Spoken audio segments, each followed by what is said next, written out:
Olá, você que está conosco aqui no Bethesda Cast. É o espaço onde a gente conversa, dialoga, tensiona ideias, vai para além da nossa bolha conceitual e mais do que isso.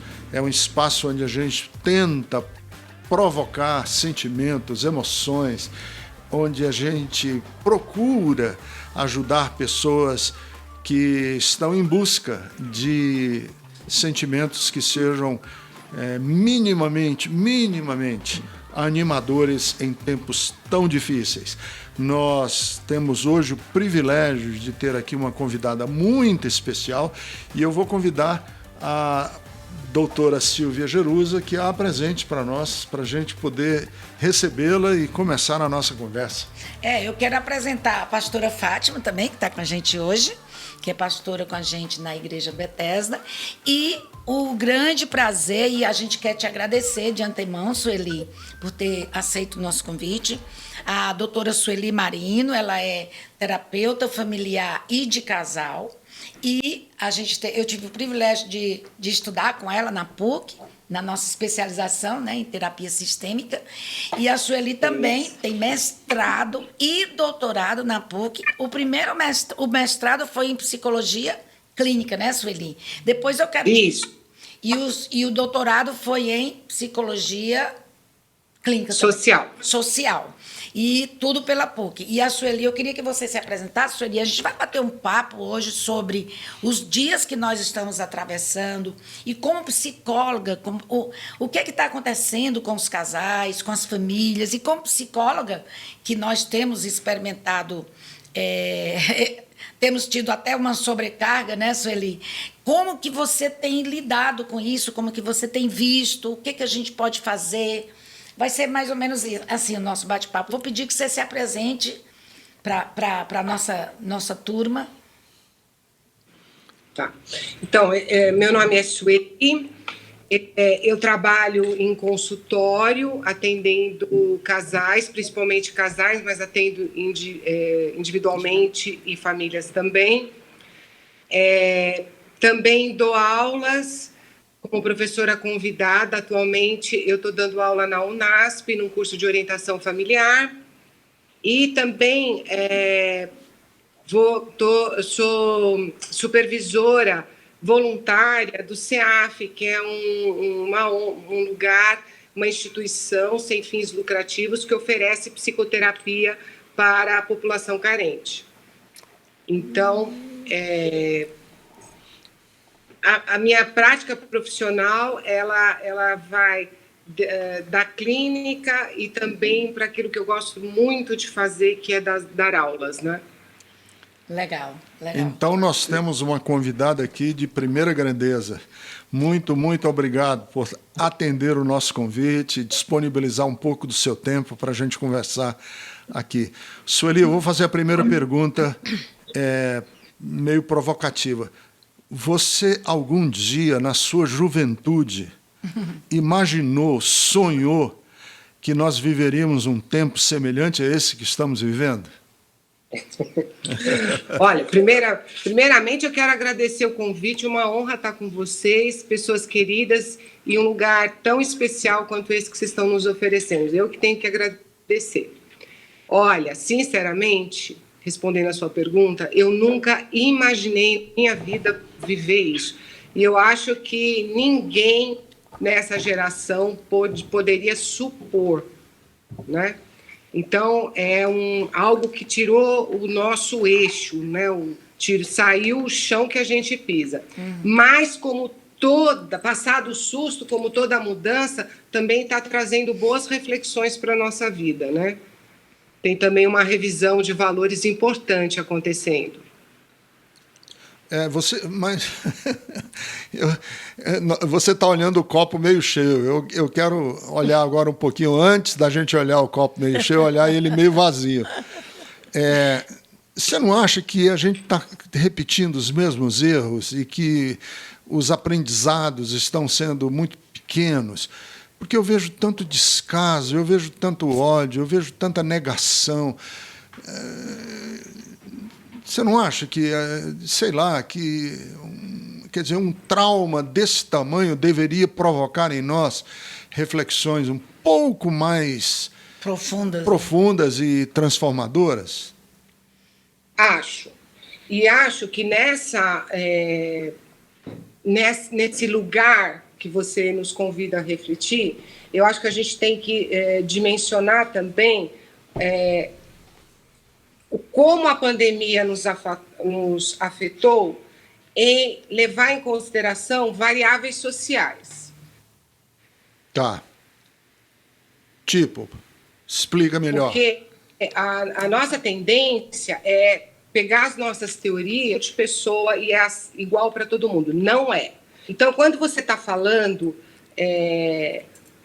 desse copo mais vazio, me vem a reflexão sobre como a pandemia afetou de diferentes maneiras a população de baixa renda e uma população mais privilegiada.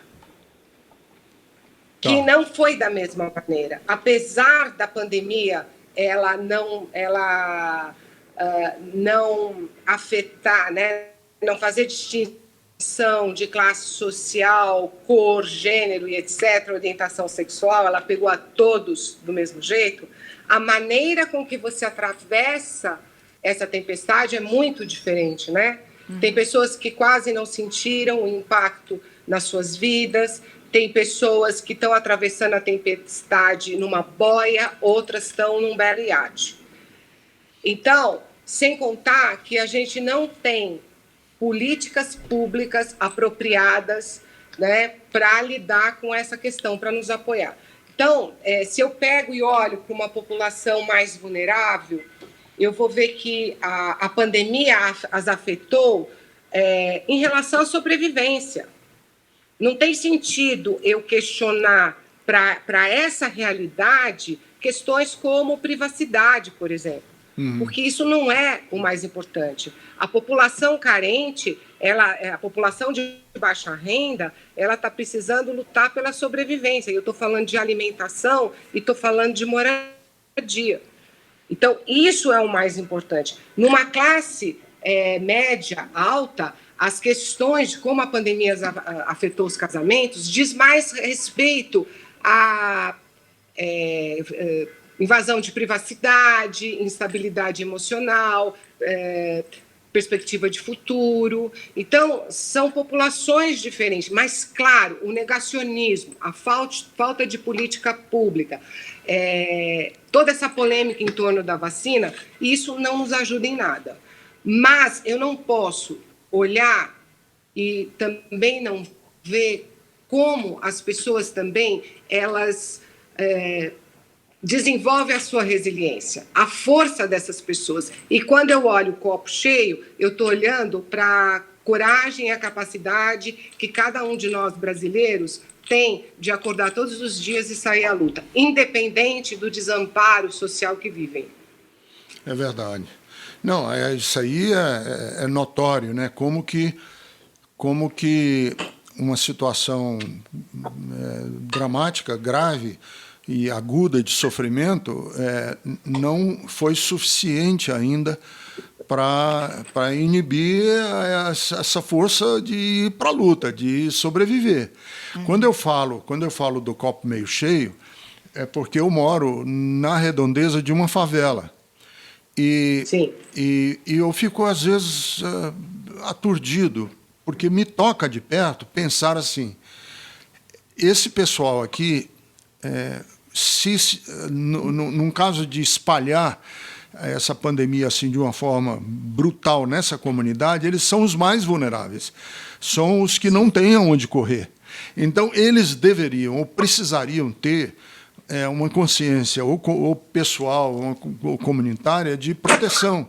E lá eu não vejo. Eu vi, por exemplo, baladas, eu vi festas funk, eu vi todo mundo usando sem máscara nos bares, os bares lotados. Quer dizer, eu vi isso aí, é isso que eu digo.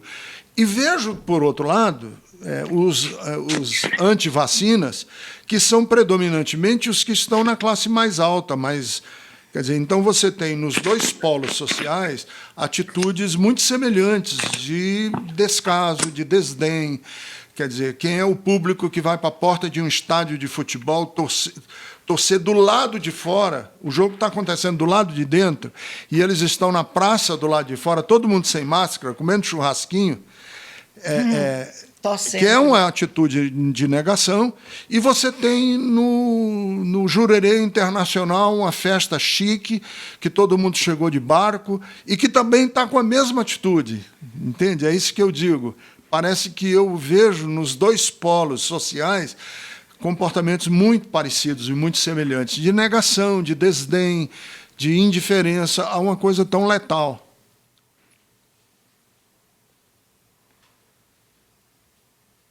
Como é que você reage a isso?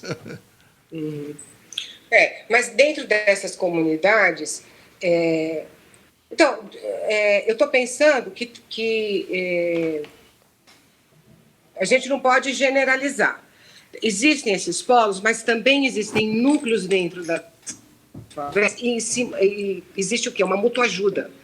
Então, também existe esse movimento, mas claro que ele ainda é um movimento muito menor do que deveria ser. Então, eu acho que existem negacionistas em ambas as classes sociais, mas existe também pessoas que estão fazendo a diferença. Isso. Agora, você tem total razão.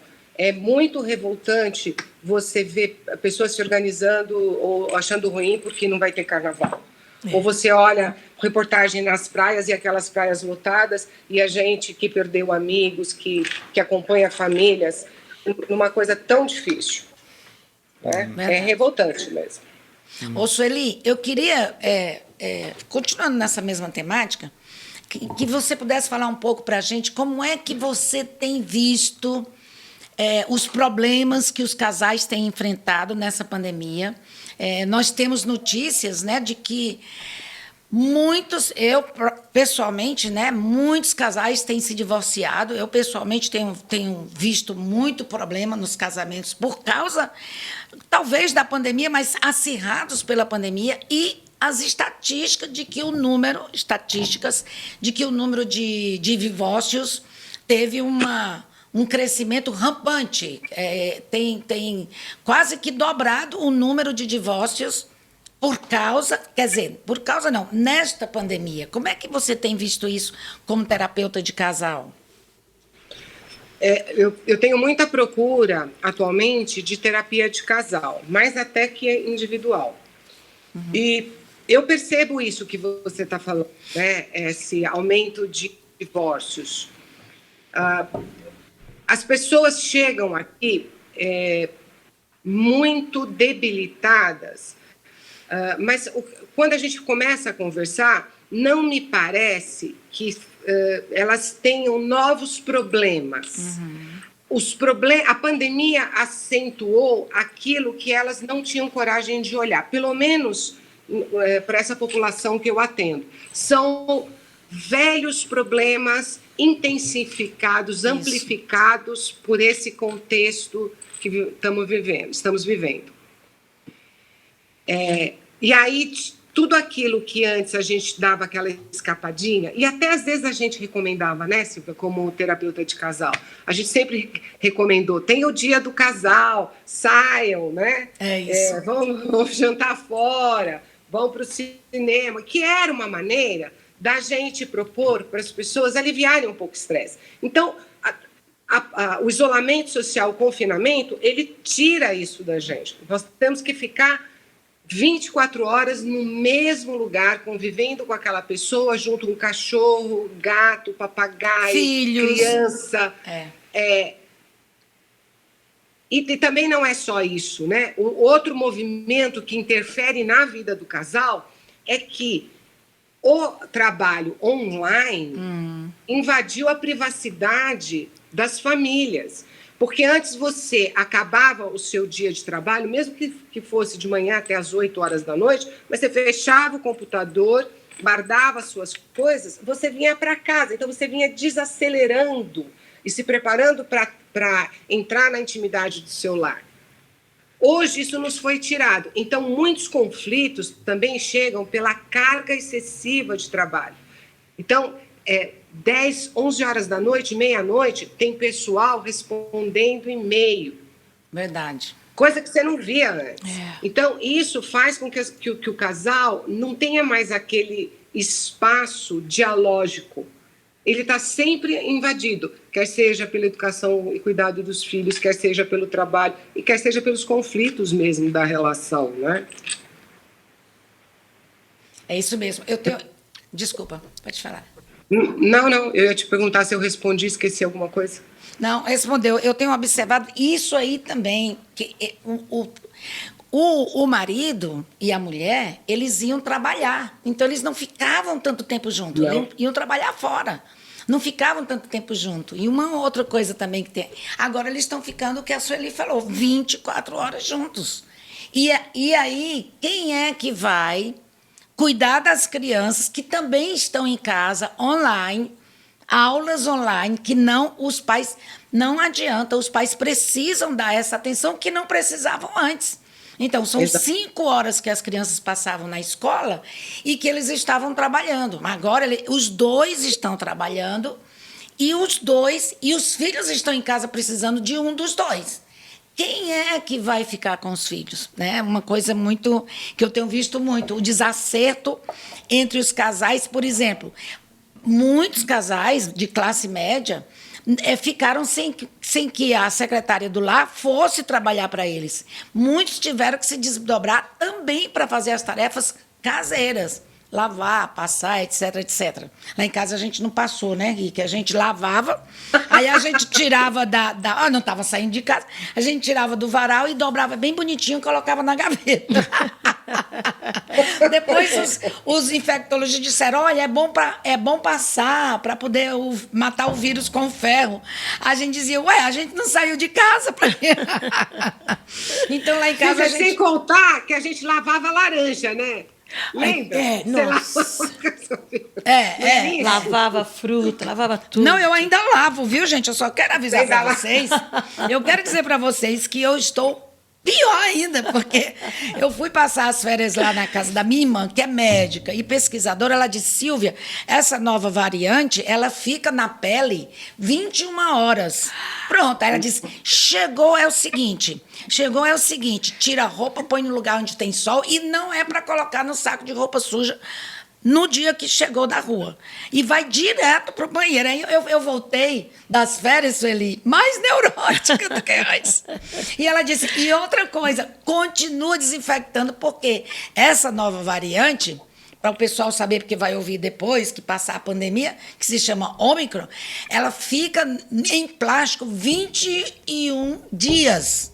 Aí pronto, aí eu voltei, eu já estava querendo não limpar mais as coisas, né? Aí eu voltei das férias. Mas uma coisa que eu observo, Sueli, é a luta entre o casal de quem vai cuidar dessa criança. Porque o meu trabalho é muito importante. Aí o homem diz assim, porque eu não sei, Sueli, se você tem observado. Você observa que a mulher, mesmo trabalhando fora, e o marido também, ela sempre tem uma sobrecarga maior? Você tem observado isso? Sim, observo. Agora, vou fazer uma distinção também, populações mais vulneráveis. Olha que coisa interessante. Claro que existe desigualdade de gênero, tanto de um lado quanto de outro. Mas isso é importante a gente refletir, porque eu também observo que existem famílias de uma população mais vulnerável que a educação do homem foi muito diferenciada. Então, aquela mãe, ela teve que criar os filhos sozinha, então não tinha serviço de casa de mulher. Ela ensinou os seus filhos homens a cozinharem, a limparem a casa. Então, esse homem, quando se casa, ele leva isso para o casamento. Ah, legal. Não são todos, mas eu digo assim, numa classe social mais privilegiada, na pandemia, não tinha como terceirizar. Né? Porque, normalmente, a gente tem acesso ao quê? A babá, a gente tem acesso à cozinheira, faxineira, aulas particulares, não tinha nada disso. Então, a gente não pôde terceirizar esses serviços. Agora, não estou dizendo que aqui é melhor que ali. Não. Desigualdade de gênero é cultural aqui, é na nossa cultura. E quando eu estou dizendo isso, eu não estou dizendo que isso é natural. Não, isso é péssimo. Mas o que eu observo nos casais de classe média alta é que essa desigualdade ela está mais intensificada porque eles não faziam essas tarefas, eles terceirizavam. E quando chega, você falou uma coisa super importante. Qual trabalho é mais importante, do homem ou da mulher? Porque a mulher está ali também, né? Uhum. Então eu vejo muita discussão. E aquela velha frase que incomoda, né? Mas eu ajudo você. Não é uma questão de ajudar, é uma questão de dividir responsabilidade igualmente, né? Então, isso é muito sério que você está falando, Silvia. Eu tenho até um vídeo no meu canal que eu falo sobre isso. Não, quem ajuda quem não? Se nós casamos e nós decidimos ter filhos, a responsabilidade tanto da casa como dos nossos filhos e das nossas filhas é nossa. Sim. Então, como que nós vamos dividir as tarefas? Não, mas eu ajudo muito em casa. Ora, então eu também ajudo muito em casa. Não, não é ajudar, é dividir as responsabilidades e as tarefas. E nessa divisão, eu até sou mais leniente ali com meus clientes homens, porque eu digo, vamos ver o que é que cada um gosta de fazer mais. Né? Então, eu até, às vezes, eu menciono o Ricardo, porque o Ricardo, eu não sei cozinhar, eu odeio cozinhar. Eu acho uma perda de tempo cozinhar. Eu não consigo me ver na beira de um fogão 3, 4 horas fazendo comida, gourmet, blá, blá, blá. Meu marido, o Ricardo, né? Uma amiga minha reclamou de mim, Sueli, num congresso. Não é seu marido, é o homem com quem você casou. Ai, meu Deus, é muito complicado ficar o tempo todo vigiando quem. Mas o meu marido, o Ricardo, né? Não, o homem com quem eu casei, gosta de cozinhar, cozinha super bem. Então, nessa pandemia, e aliás, nos fins de semana, quem faz a comida é ele. E outra coisa melhor, que às vezes eu pensei, não, já que ele faz a comida, eu vou lavar os pratos, mas ele também lava os pratos. Mas tem uma coisa Nossa, então é perfeito! Perfeito! Uma coisa que ele não gosta de fazer é guardar os pratos. Então, tudo bem, minha filha, eu faço esse sacrifício. Né? Outra coisa que ele diz assim, ele me chama de Jubes, né? Jubes, eu não sei varrer, ele não sabe mesmo. Então, não, deixa comigo, deixa que eu varro. Então, varrer, lavar o banheiro, espanar e aspirar, eu faço, mas ele é super organizado, limpa a cozinha assim, deixa brilhando. Então, e o que é mais rico que tu faz? Não, basta de propaganda. Uma amiga minha disse, Silvia, você faz muito propaganda do seu marido, mas é só isso, tá, gente? Mas eu só estou dizendo o seguinte, então vamos ver do que a gente gosta de fazer e do que a gente sabe fazer. E um faz ajudando o outro, mas no sentido igualitário, né, Sueli? Eu vou sugerir para o Ricardo um curso para homens, por gentileza. eu acho que ele deveria dar mesmo.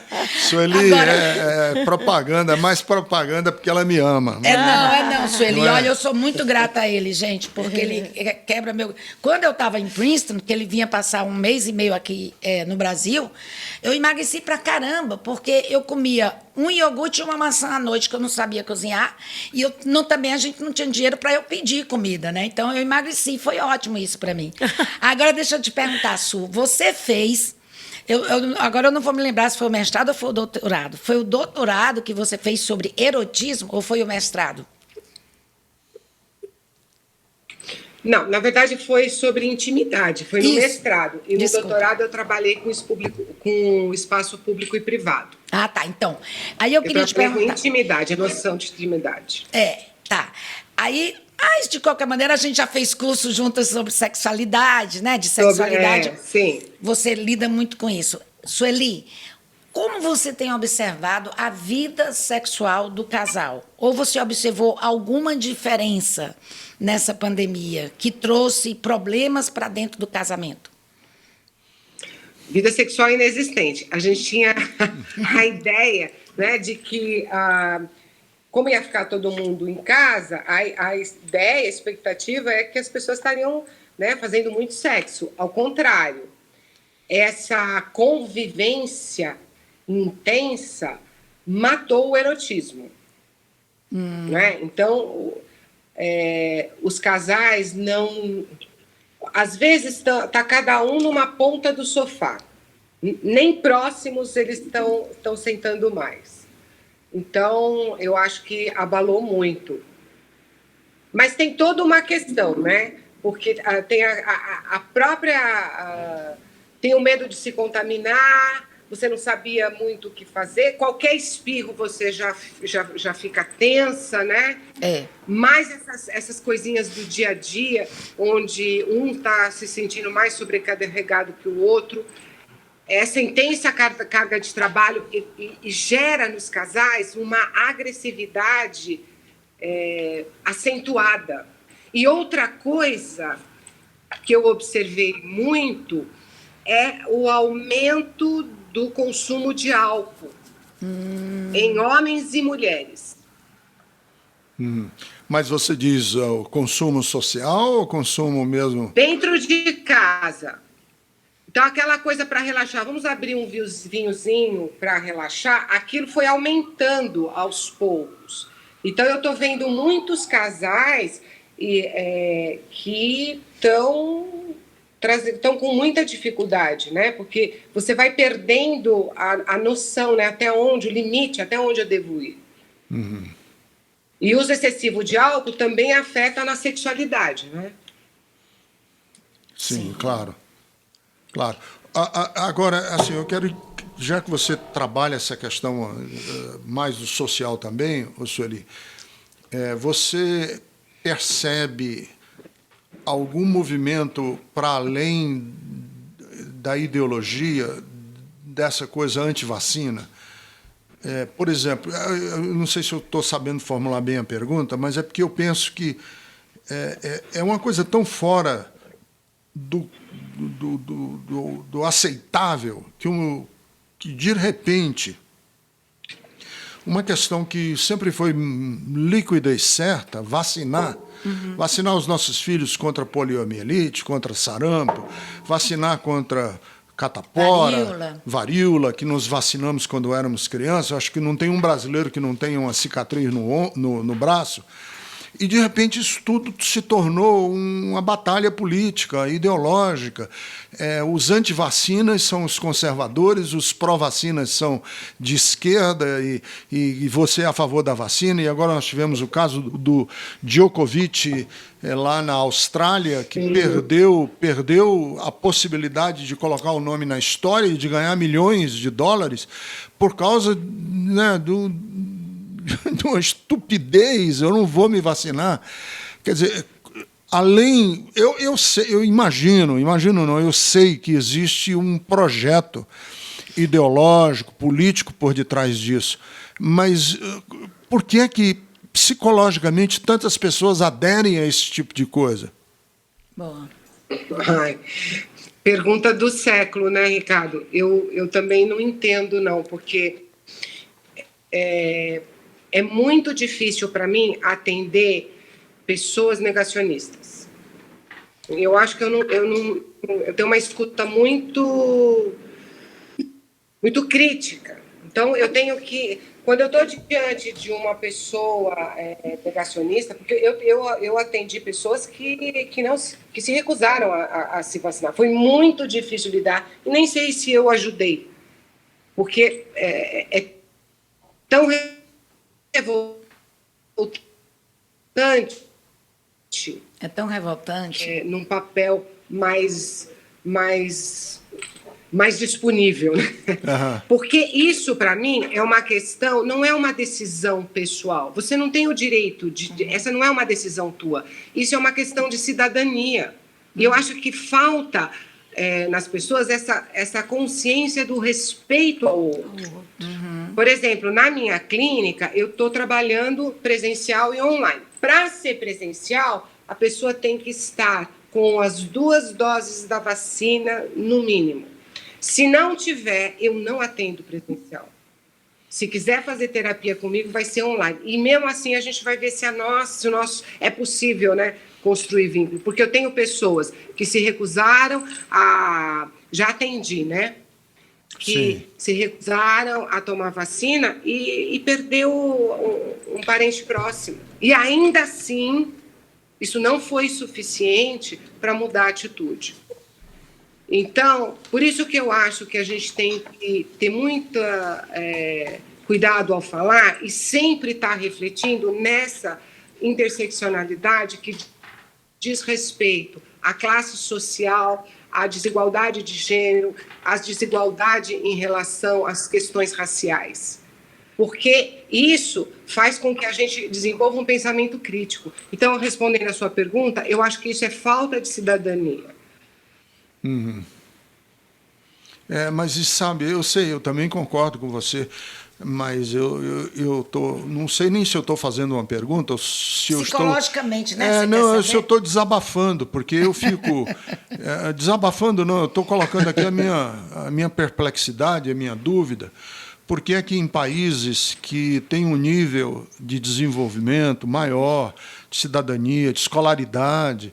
Por exemplo, eu soube agora que houve manifestações em países como a Dinamarca, Barcelona, na Espanha. O pessoal França. na França, os caminhoneiros e contra a vacina, contra as medidas de proteção, quer dizer, há um contra movimento, a máscara, quer dizer, contra usar máscara. Isso me deixa perplexo, porque eu, como sou pastor de uma comunidade, vejo também a cooptação do discurso religioso para ser contra, entende? Sim. E aí eu fico vendo o que está acontecendo, né? O que está acontecendo com o mundo, o que está acontecendo conosco, humanidade, que estamos politizando um assunto e um tema e estamos demonizando um assunto e um tema que na minha cabeça, seria líquido e certo. Quer dizer, por que um pai seria contra uma vacina contra paralisia infantil, poliomielite? Eu sou de uma geração que havia surtos de paralisia infantil aqui no Brasil. Sim. E que pessoas ficavam sequeladas, ficavam com problemas para o resto da vida. Para o resto da vida, pessoas... E aí nós conseguimos acabar com a poliomielite. Zerar os casos de poliomielite no Brasil. Quer dizer, deveria ser algo assim. Isso é taxativamente algo que... então, eu estou assim, mais colocando a minha perplexidade do que, na verdade, lhe perguntando. Ô, Sueli, algo também que tem acontecido muito, né? Nós, psicólogas, temos enfrentado muitas pessoas que desenvolveram ansiedade, tentativas de suicídio e muita gente, claro, perdendo seus entes queridos. Como é que você tem trabalhado isso, essa questão do luto? O luto, né?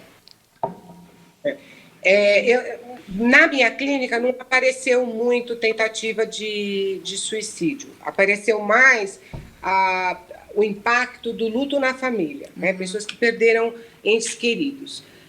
Eu acho que, por mais que a gente já tenha trabalhado e estudado luto, a pandemia trouxe uma outra perspectiva, que a gente deixava para pensar na morte quando nós estávamos com mais idade. Uhum. Então, aí você começava, né, a perceber uma debilidade no seu corpo, e aí essas questões, você ia perdendo amigos, né, as pessoas iam adoecendo, falecendo naturalmente. Então, aí você entrava em contato com a sua finitude. Uhum. O que eu vejo, além dessa questão, claro, a dor de você perder um ente querido, é que a pandemia nos trouxe a consciência da fragilidade da vida, mesmo em pessoas jovens. Uhum. A finitude, a possibilidade de que pode ser que amanhã eu não esteja mais aqui, trouxe esse contato e uma busca para ir além e um questionamento de como que eu estou vivendo a minha vida hoje. Então, eu diria assim, a questão da finitude, ela causa ansiedade em alguns, causa expectativas de realizações altas de como deveria ser a própria vida, causa uma expectativa de querer correr e viver tudo que não viveu ainda, porque pode acabar de repente. Então, mas ela traz também um questionamento do que é realmente importante. Se você passou pela Covid, esteve internada à beira da morte, quando você volta, eu atendi muitas pessoas que ficaram internadas também. Quando elas voltaram, elas não voltaram do mesmo jeito. Então, elas começaram a pensar em como elas estão levando a vida, quer seja no casamento, nesse trabalho que não te satisfaz tanto, na materialidade, no consumismo, o que é realmente importante para eu ser feliz. Tem um questionamento ético de valores muito forte, é o que eu percebo. E essa questão da finitude, que não é mais já, só quando eu ficar velhinha que eu vou pensar, eu estou pensando já, agora. Como que eu quero viver daqui para frente? Está valendo a pena estar nessa relação? É isso que eu quero para a minha vida? Sim, sim. Né? Essa sua fala encontra muito eco no meu coração e na minha vida.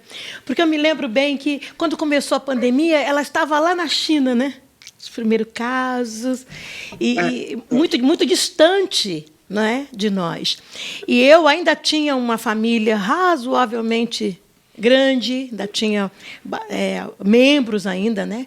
E de repente, a coisa começou a se acirrar, a chegar mais perto, e eu cheguei a pensar que comigo aconteceria assim, era uma questão de dia. Tinha uma data marcada que eu desconhecia, mas que ela já estava marcada para o vírus me encontrar de alguma forma, porque estava chegando cada vez mais perto, né? Mais perto. Aí no Brasil, aquela infestação no condomínio, né? A coisa muito próxima, e eu cheguei a imaginar isso. E isso desencadeou na minha família uma busca por não estarmos juntos, mas de nos vermos mais assiduamente, de nos falarmos mais assiduamente, porque sabíamos que a qualquer momento poderia acontecer com um de nós. Então, a tecnologia nos ajudou muito com as videoconferências, né? Para nos vermos, para nos falarmos. Mas eu percebi essa ansiedade. Eu falava com meu marido, quando vai acontecer conosco? Quando o vírus nos alcançará? Imaginávamos, é uma questão de tempo, e isso será uma realidade. Porque você perdeu pessoas muito próximas. Né, muito próximas. Então, meus irmãos, nós sempre fomos muito unidos. Foram 3, um cunhado, 3 irmãos, um cunhado, e essa sobrinha que eu comentei contigo no início, que no início da pandemia, ela entrou em coma, né? O coma foi induzido, em princípio, né? Porque ela foi entubada.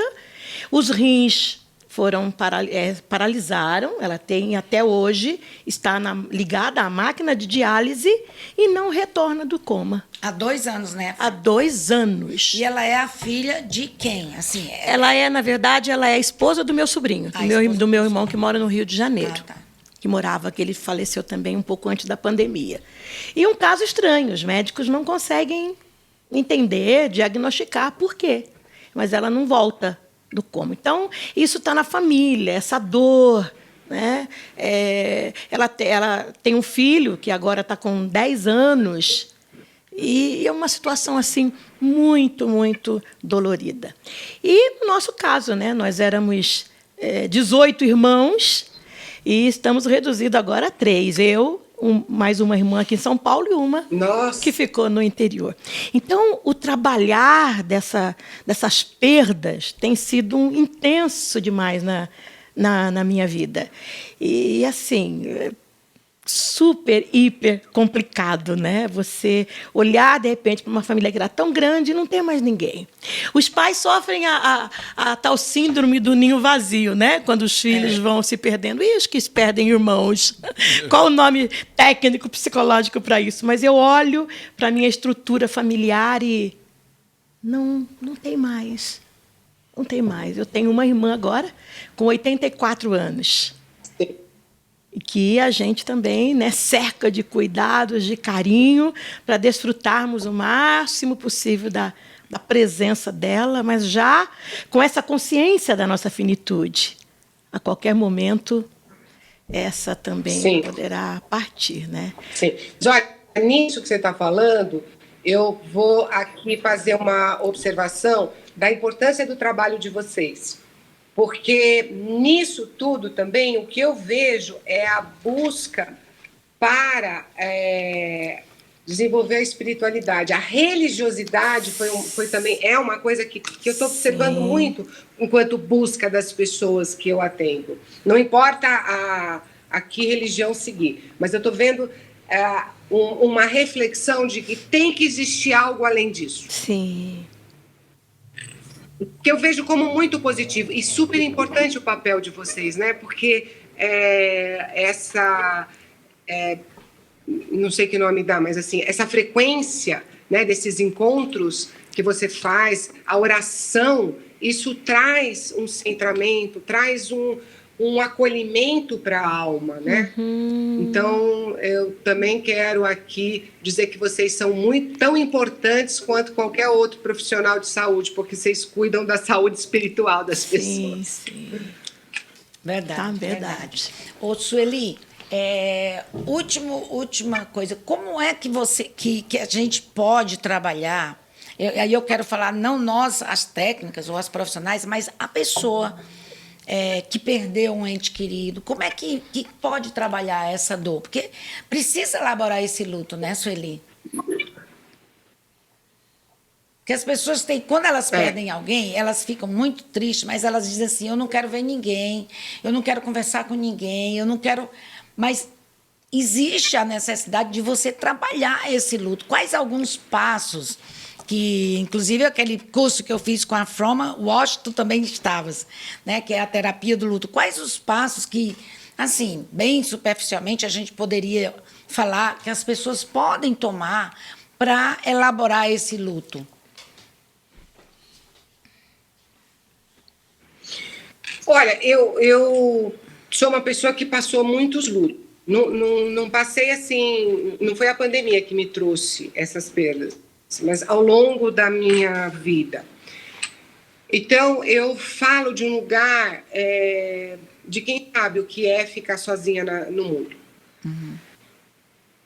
Uma coisa que eu acho que fez total diferença na minha vida, e aí eu estou falando como pessoa, não estou nem falando como psicóloga, foi contar com a minha rede social. Foi me firmar de que Deus, em algum momento, ele iria me mostrar o caminho. Deus não ia me colocar num lugar onde eu ficasse desamparada. Essa é a minha fé. Eu não sou uma pessoa que frequenta a igreja, tá? Mas isso não abala a minha crença em Deus. Então, eu tinha uma fé inabalável de que Deus não ia me colocar numa fria. Se eu estou vivendo isso, é porque Ele vai me dar recurso para lidar. A minha rede social... E outra coisa muito simples, que eu acho que, assim, o luto não tem regra.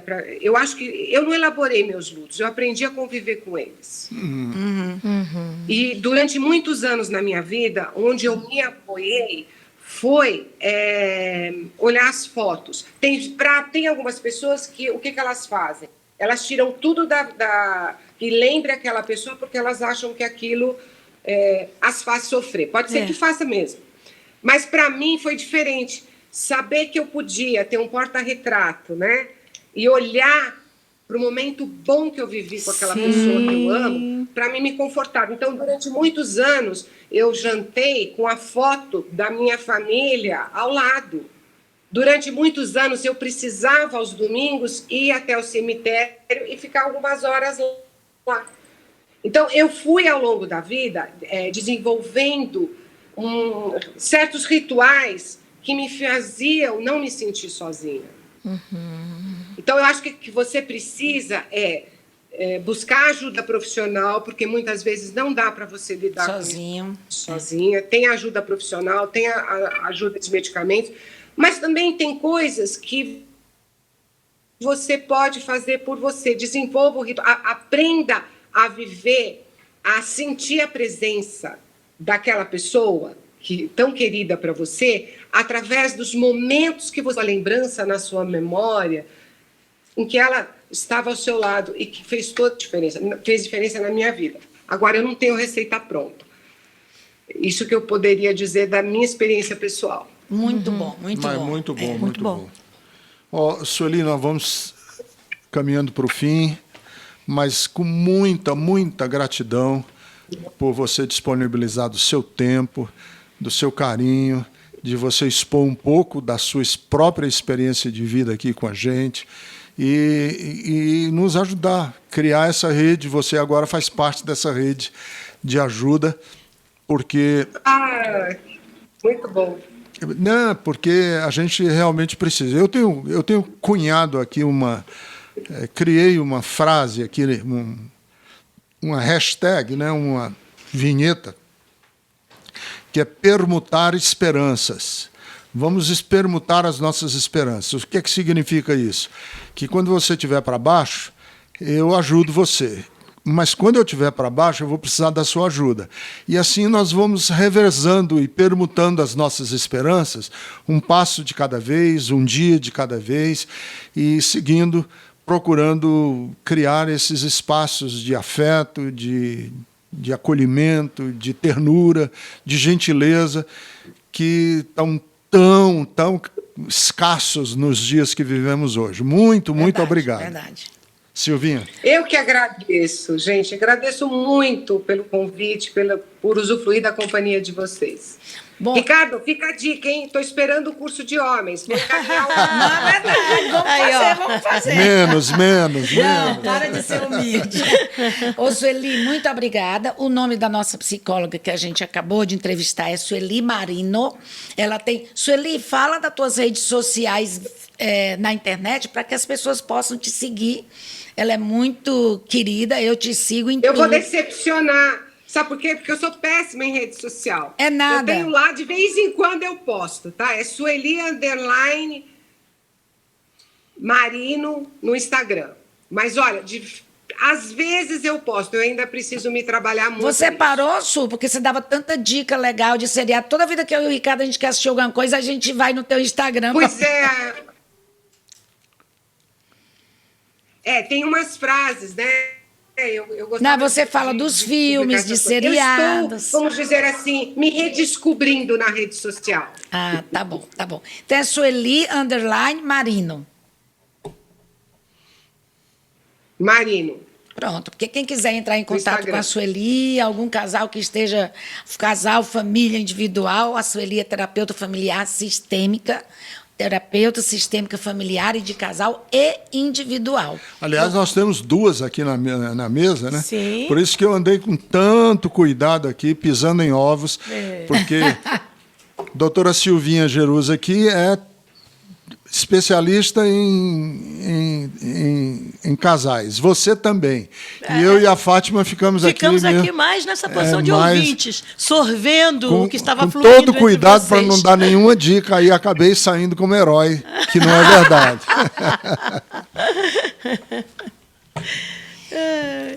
Muito bom. A minha internet está oscilando, eu não ouvi muito. Você ficou pisando em ovos? Isso? Porque, claro, eu vou Com eu vou cometer ato falho aqui na presença de duas especialistas. Duas terapeutas de casal.